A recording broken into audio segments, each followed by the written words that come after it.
Greetings everyone, this is Mr. Mull and this is part 2 of my stoichiometry example problems.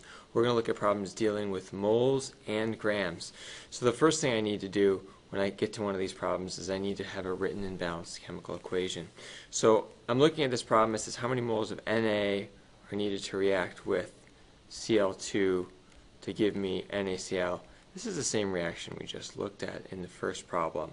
So I'm going to balance it, and then once I balanced it, now I'm ready to go. Now we're ready to do stoichiometry. We're ready to use this recipe. So the next step is I need to find the known and unknown quantities given in the problem.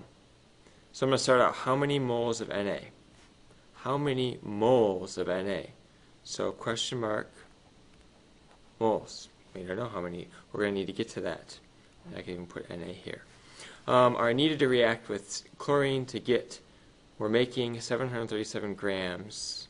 There's a quantity of, and that's NaCl. So I'm going to put 737 grams NaCl. That's what I'm given in the problem. And I just put them underneath there so I can kind of work through this. So I need to get from grams of NaCl all the way back to moles of Na. The problem is when I look at this recipe, the recipe only tells me the mole-to-mole recipe. Okay, mole-to-mole recipe.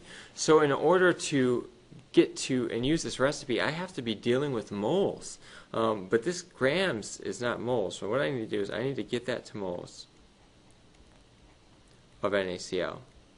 Because once I have moles, I can use that mole-to-mole ratio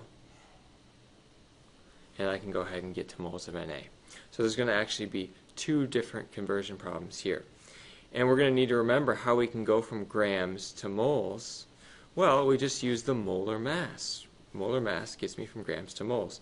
So I need the molar mass of this compound here. Whenever you're dealing with grams of a compound, you're going to need the molar mass of it.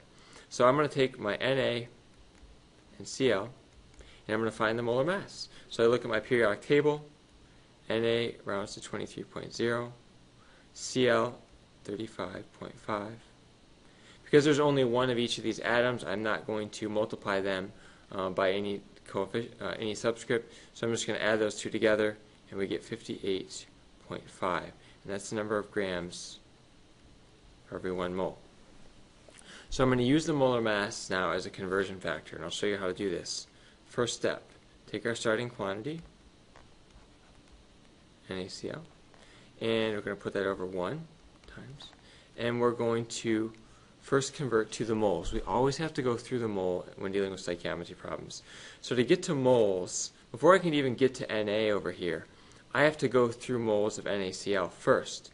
So I'm going to go ahead and let the units guide me. Grams NaCl. Moles NaCl. We have to get to moles of NaCl before we can get to moles of Na. And so I'm going to look up my molar mass now.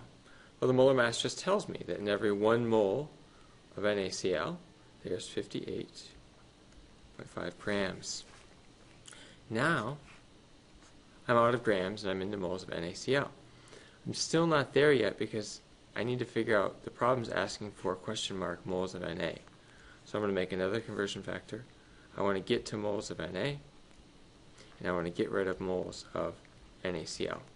Notice I'm not even looking at the numbers yet. I'm just writing the units and letting those guide me. Once I get out of moles of NaCl and to moles of Na, I'm going to go back and look at my recipe.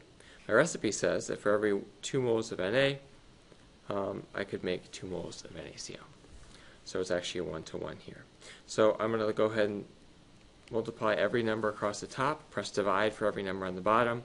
737 times 1 times 2 divided by 58.5 divided by 2, and we should get an answer of about 12.6 moles of Na. Okay, that's the only unit left standing.